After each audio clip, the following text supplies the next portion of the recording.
और ये नॉमिनेट थे, चुनाव तो हुआ नहीं था। सन 47-48 में जब संविधान सभा बनी।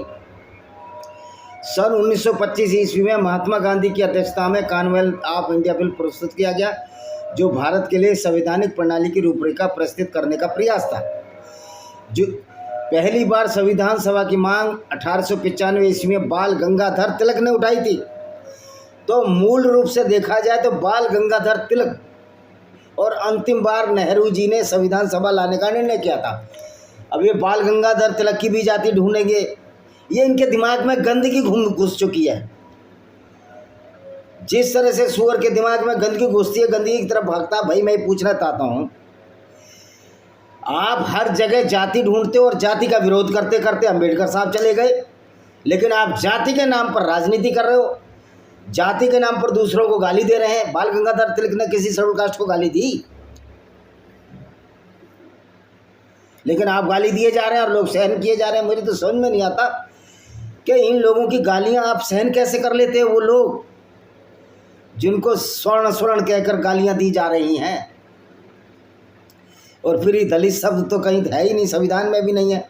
नए नए शब्द गढ़े जा रहे हैं, और ये कम्युनिस्ट ढपली वाले गैंग जो JNU के, वो भी उतने ही बदमाश है।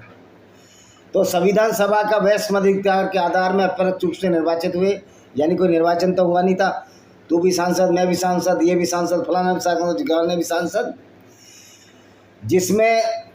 जिसमें 229 चुने गए थे, वहीं 70 मनोनीत थे। मनोनीत मतलब अलग से, जिनको संसद सदस्य नहीं बना। भारत में 379 थे, 389, और जब देश का बंटवारा हुआ 299 रह गए, एक कम 300, जिसमें कुल महिला सदस्यों की संख्या 15, अनुसूचित जाति के 26 और अनुसूचित जनजाति के 33 सदस्य थे।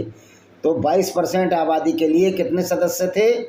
26 और 3 29 और 39 49 59 60 सदस्य थे 300 में। तो पूरा पर्याप्त प्रतिनिधित्व था। बंटवारे के बाद 3 महिलाएं पाकिस्तान चली गई और भारत के संविधान सभा में 12 महिलाएं रह गईं, जिसमें सरोजनी नायडू एकमात्र हिंदू महिला दक्षिणायन वेलायुधन रह गई। सरोजनी, इनका नाम पूरा नाम था दक्षिणायन वेलायुधन सरोजना।